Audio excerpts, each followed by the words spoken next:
प्रभु दीन दयाल हरे, जय जय प्रभु दीन दयाल हरे, जय जय प्रभु दीन दयाल हरे, जय जय प्रभु दीन दयाल हरे।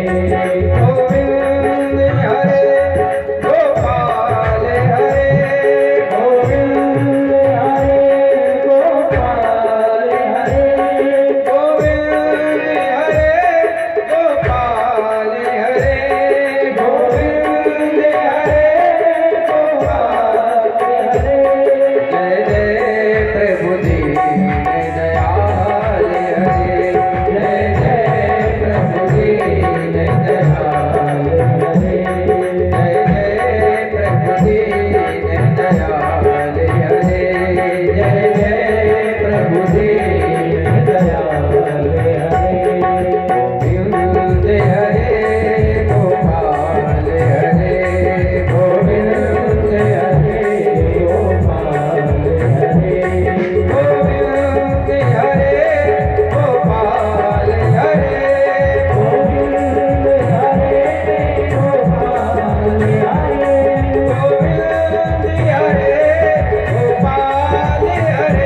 हरे गोपाल हरे, जय जय प्रभु दीन दयाल हरे, जय जय प्रभु दीन दयाल हरे, गोविंद हरे गोपाल हरे, गोविंद हरे गोपाल हरे, गोविंद हरे गोपाल हरे, गोविंद हरे गोपाल हरे, जय जय प्रभु दीन दयाल हरे, जय जय प्रभु दीन दयाल हरे। बोले गोविंद भगवान की जय। कल की श्रीमद् भागवत कथा में आप सभी ने श्री गोवर्धन महाराज का पूजन किया, परिक्रमा की, और जो सच्चे मन से उनकी परिक्रमा करता है, सत्य घटना है हमारी कथा की। खरों पड़ता है लिधौरा के पास, खरों में भाई, तो वहां हनुमान जी के मंदिर में हमारी श्रीमद् भागवत कथा हुई। तो गोवर्धन पूजा में हमने कहा कि जो भी मांगता उसे मिलता है। तो ये जो मानता उसने परिक्रमा लगाई पुत्र की कामना से। ऐसी ठाकुर जी ने लाज रखी कि अगले साल उसके यहाँ बालक का जन्म होगा। और जब दूसरी भागवत हुई उसी ग्राम में, तो उसने पर्ची पर लिख करके भेजा, बोले महाराज आपने सत्य कहा। तो हमने कहा यजमान जी, मंच से जो भी बोला जाता है वो सत्य ही होता है, सिर्फ विश्वास करना है। यदि आप सच्चे मन से परिक्रमा लगाओगे कि ये गिरिराज महाराज हैं, तो वो गिरिराज महाराज हैं। क्योंकि मन चंगा तो कटौती में। हम संसार में ऐसे भटक रहे हैं जैसे एक मृग कस्तूरी की सुगंध में दौड़ता है, बल्कि उसकी नाभि से खुशबू आती है। कस्तूरी की जो सुगंध है उसकी नाभि में होती है, तो वह दौड़ता है। तो ये खुशबू कहाँ से आ रही है? तो हम लोग भी दौड़ते रहते हैं, कभी बद्रीनाथ, कभी केदारनाथ, कभी बनारस, कभी गंगोत्री, कभी यमुनोत्री, कभी अयोध्या, कभी चित्रकूट। लेकिन हम लोगों को पता नहीं है कि जिसे हम ढूंढ रहे हैं वो तो हमारे हृदय में बैठा है। और जिस दिन उसने हमें छोड़ दिया तो ये शरीर किसी काम का नहीं है, ध्यान देना। ईश्वर अंश जीव अविनाशी, हम सब भगवान के अंश हैं, अलग नहीं है। बस भगवान ने जो शरीर दिया है, ये शरीर दिया है कर्म करने के लिए। 84 लाख योनियां है महाराज, पर उन योनियों में सबसे सर्वोत्तम योनि है तो मनुष्य की योनि है महाराज। बड़े भाग मानस तन पावा, सुर दुर्लभ सब ग्रंथ न गावा। हम दान कर सकते हैं इसलिए भगवान ने हमें हाथ दिए हैं।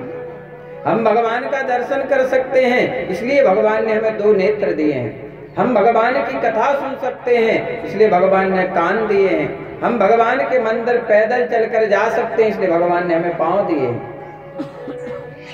और भगवान ने शरीर में जो बैटरी फिट की है ये करंट से नहीं चार्ज होती है, ये चार्ज होती है भगवान के नाम से, भगवान का दर्शन करने से, भगवान का जाप करने से। महाराज जिस प्रकार प्रतिदिन हमें भोजन आवश्यक है, सोना आवश्यक है, स्नान करना आवश्यक है, पानी पीना आवश्यक, उसी प्रकार प्रतिदिन भगवान का भजन करना भी आवश्यक है।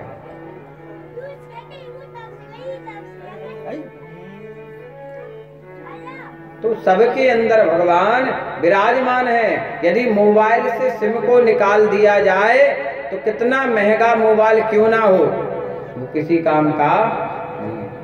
और शरीर कैसा है? लाइट जैसा है महाराज।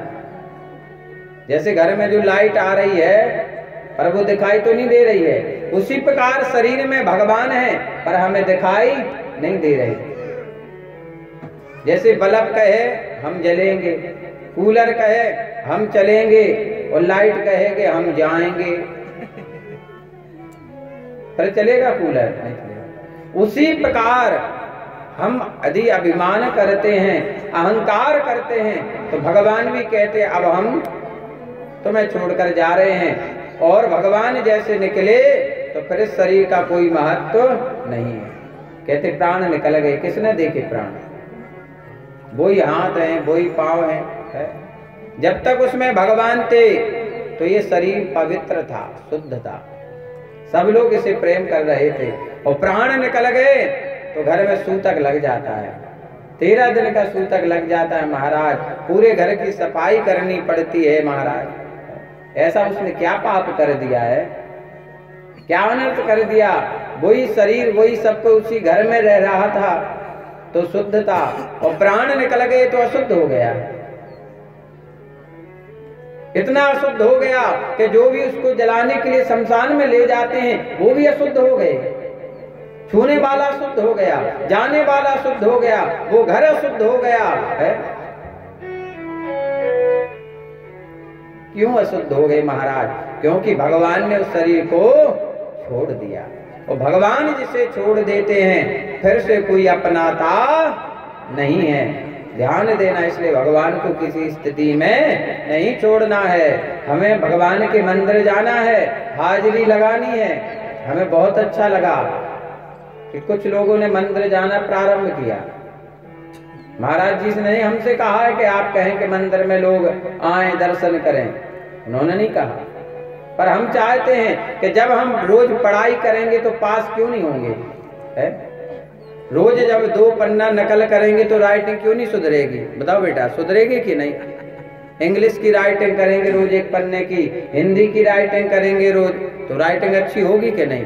तो जब प्रतिदिन भगवान के हम मंदिर जाएंगे है, तो हमारे अंदर भक्ति क्यों नहीं आएगी? उसे हमें छोड़ना नहीं है। प्रतिदिन बैठ करके 5 मिनट भजन करेंगे तो भक्ति क्यों नहीं जगेगी?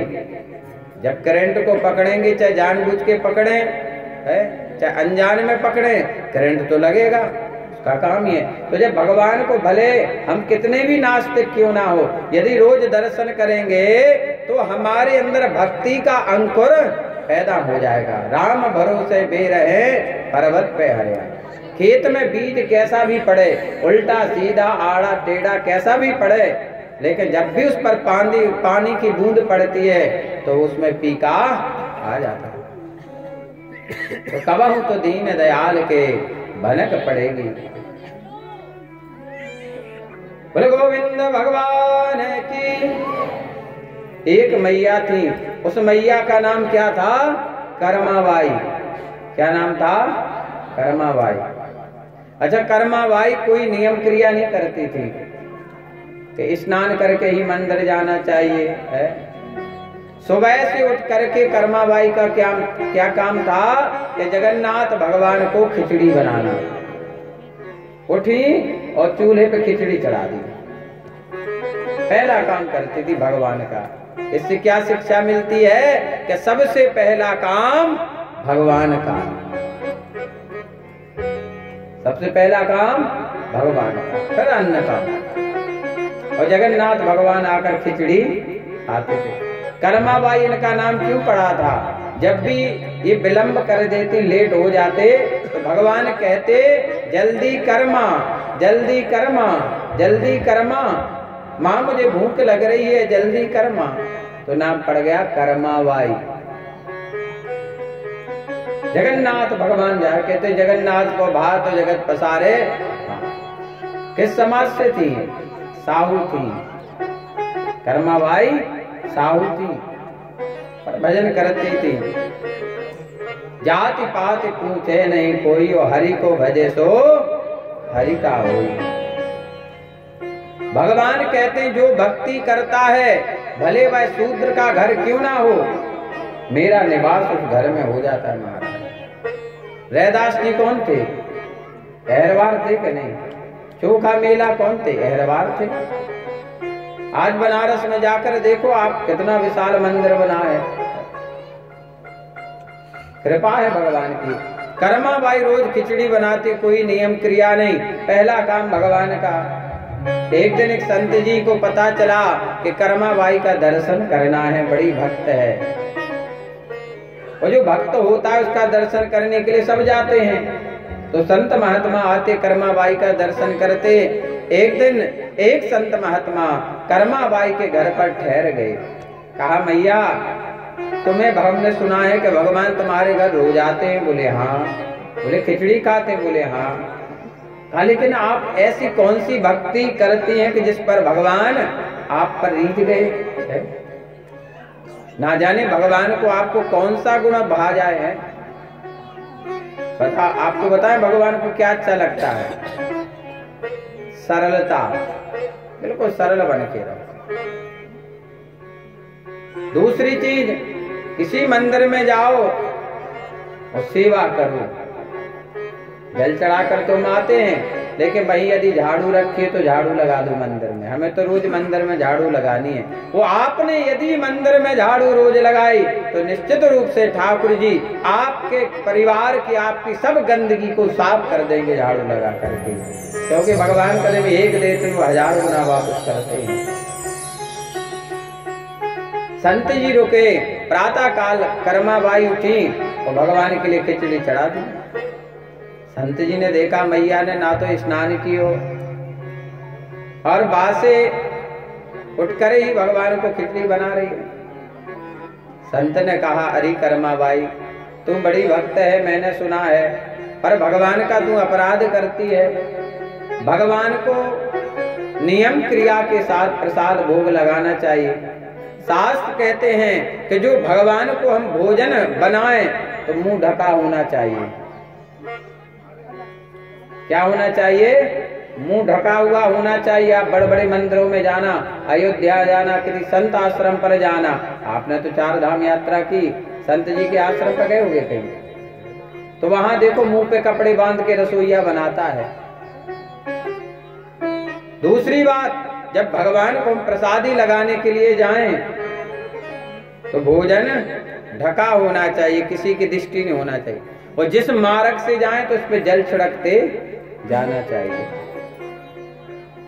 फिर भगवान उस प्रसाद को स्वीकार करते हैं।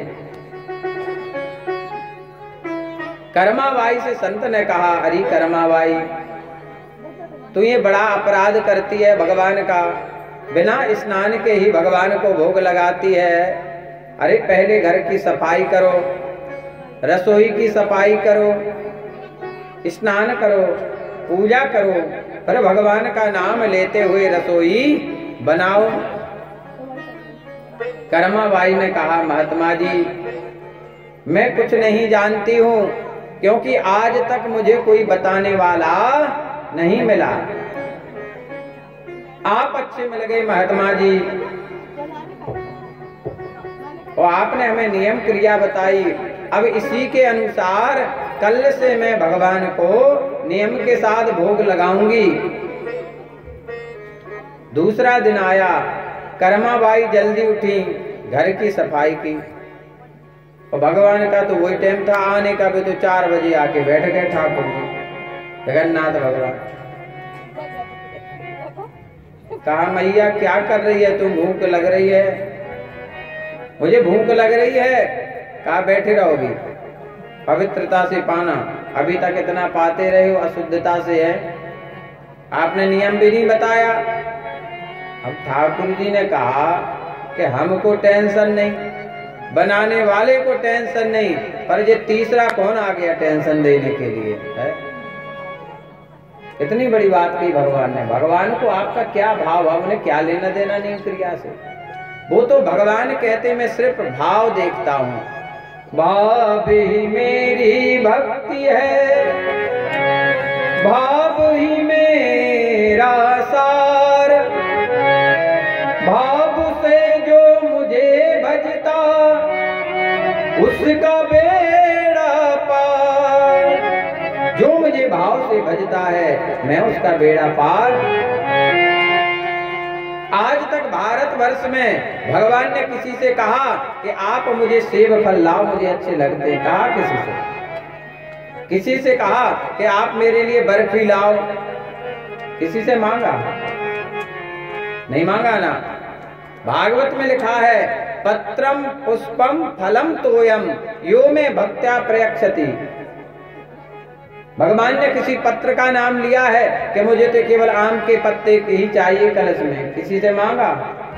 किसी पत्र का नाम नहीं लिया है, किसी पुष्प का नाम नहीं लिया है भगवान ने, किसी फल का नाम नहीं लिया कि जी फल चाहिए, किसी जल विशेष का नाम नहीं लिया कि गंगा जल चाहिए कि नर्मदा जल, जो मिल जाए। पर भगवान कहते हैं भाव के सहत है। विदुरानी ने भगवान को केले के छिलके खिलाए, भगवान ने पाए। सबरी ने बेर खिलाए, भगवान ने पाए, क्योंकि भगवान भाव के भूखे हैं। कर्माबाई जब नियम क्रिया करने लगी महाराज, और 11 बजे खिचड़ी बनी, जो 4 बजे बनती थी खिचड़ी सुबह, वो 11 बजे बनी। अब उधर पुजारी जी भगवान को भोग लगाने के लिए मंदिर में गए थाली लेकर के, राजभोग। और भगवान ने देखा पुजारी जी पट खोलने वाले हैं, तो भगवान के मुंह पे लगी रही खिचड़ी, और भगवान वैसे भागे। क्योंकि भगवान जब अपने भक्त से मिलने के लिए जाते हैं तो या तो भक्त को पता रहता है कि भगवान को तीसरे को पता नहीं रहता। क्योंकि ये जो आंखें हैं, ये आंख केवल संसार को देखती हैं। हमारे शरीर में 4 हैं नेत्र। कितने हैं? 4। 2 काम करते सोने के बाद। सपने देखते कि नहीं हम? तो आंखों से देख रहे हैं कि नहीं? जो सपने देखते हैं, बोले आज हमें सपने में ये दिखाई दिया, तो वो आंख अलग है। और जो दिन में देखते हैं ये आंख अलग है। तो अंदर आत्मा की जो आंख है उससे भगवान को देखा जाता है, उनका भजन किया जाता है। पुजारी जी ने देखा कि जगन्नाथ भगवान के मुख पे खिचड़ी लगी हुई है। कहा जय जय प्रभु, आज कहां से भोग लगा के आ गए? वो आज तक तो देखा नहीं आपको हमने। बोले हमारा तो चल रहा है सालों से। पुजारी जी बोले हमें तो आज तक पता नहीं। बोले तुम्हें पता नहीं, जरूर थोड़ी है सबको बताना कि हम कहाँ भोजन करने जाते। ठाकुर जी कब किसके घर में पहुंच जाएं कोई भरोसा नहीं। वो तो ढूंढते रहते हैं कि कोई घर मिले तो हमको कि जहां हम जाएं, वो सेवा मिले, वो भाव मिले, वो हृदय मिले। जैसे कथा पंडाल में इतने सारे लोग बैठे हैं, पर भगवान किसके हृदय में जाके बैठ जाए थोड़ी निश्चित है। वो जगह ढूंढते हैं कि ये हृदय हमारे लायक है कि नहीं। और जहां उन्हें वो भाव मिलता है तो वहीं पर श्याम सुंदर कन्हैया जाकर के बैठ जाते हैं। भगवान कहते हैं कि मैं अपना बैकुंठ धाम छोड़ करके उस भक्त के हृदय में निवास करता हूँ जो मेरी भक्ति करता है। ध्रुव महाराज भजन कर रहे थे तो भगवान कहाँ विराजमान थे? हृदय में। उस छवि का ध्यान कर रहे थे। और ये जो छवि है भगवान की, ये कब विराजमान होती है? जब हम भगवान का ध्यान करते हैं। भगवान का मुकुट कैसा है, भगवान की मुस्कुराहट कैसी है, भगवान की चाल कैसी है। गोपियां कहती हैं अधरम मधुरम बदनम मधुरम। बहुत ही सुंदर एक गीत गाया है। अधरम मधुरम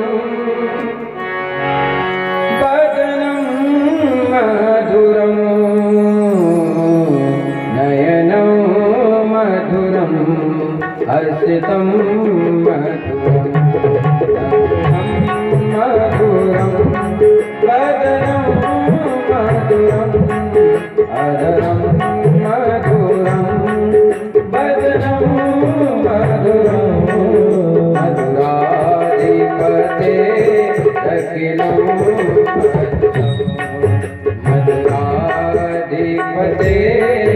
अखिलम मधुरम अधरम मधुरम बदनम मधुरम नयनम मधुरम हर्षितम मधुरम हृदयम मधुरम गमनम मधुरम मधुराधिपते रखिलम मधुरम अधरम मधुरम बदनम मधुरम मधुराधिपते रखिलम मधुरम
श्रीमद् वल्लभाचार्य जी महाराज ने इसको लिखा है। और वल्लभाचार्य जी महाराज क्या कहते हैं, भगवान के संपूर्ण श्रृंगार का वर्णन किया है। वो कहते हैं अधरम मधुरम। अधर माने होता है ओठ। भगवान के ओठ सुंदर है, कैसे गुलाब की पंखुड़ी की तरह। बदनम भगवान का जो शरीर है बढ़िया, भगवान बिल्कुल गोल मटोल है, लड्डू जैसे, बड़े बड़े गाल हैं भगवान के, रसगुल्ला जैसे है। बच्चों के गाल लोग खींचते हैं ना, तो भगवान का बदन माने शरीर बहुत सुंदर है। गोपियां देखकर मोहित हो जाती हैं। नयनम मधुरम, भगवान के जो नेत्र हैं वो बहुत सुंदर हैं। और हसितम मधुरम, भगवान की जो मुस्कुराहट है वो बहुत सुंदर है। गोपियां उलाना देने के लिए आती, हरी मैया और मैं तो तेरे कन्हैया से परेशान हो गई हूँ। जब देखो कोई न कोई शैतानी करेगा, मैया तू अपने लाला को समझाए ले। मैया ने कहा, हरी गोपी, यदि मेरो लाला कोई शैतानी करेगा तो तू बा को डांट दिया कर। गोपी कहती, अरे मैया, डांटने के लिए जैसे हम तैयार होते हैं और हमको गुस्सा आता है और वो मुस्कुराने लगते हैं, तो उनकी मुस्कुराहट देख करके गुस्सा भाग ही जाता है। फिर तो ऐसे लगता है कि इनको अपने हृदय से लगा लें। तो भगवान की मुस्कुराहट बहुत सुंदर है। हसितम मधुरम, हृदयम मधुरम, भगवान का जो हृदय है वो बड़ा सुंदर है, जहाँ भक्तों के लिए जगह है। भगवान कहते हैं, जो मेरा भक्त होता है मैं उसे अपने हृदय में निवास देता हूँ। और भगवान का हृदय क्या है? स्वर्ग। सब चाहते हैं कि स्वर्ग में जाएं। स्वर्ग मतलब भगवान के हृदय में निवास मिले। गमनम, भगवान जब चलते हैं तो उनकी चाल कैसी है? गजगामिनी की चाल। मधुराधिपते रखिलम मधुरम, भगवान जब बोलते हैं वचनम मधुरम, बड़ी मीठी वाणी बोलते हैं और ऐसा बोलते हैं हंसते हुए कि व्यक्ति की टेंशन ही मिट जाए है। वाणी ऐसी बोलिए, ध्यान देना, दुनिया में जब एक बालक का जन्म होता है तो उसे माता पिता मिलते हैं, मकान मिलता है, गाड़ियां मिलती हैं, भाई बंधु मिलते हैं, रिश्तेदार मिलते हैं, सिर्फ उसे एक चीज नहीं मिलती, वो है वाणी।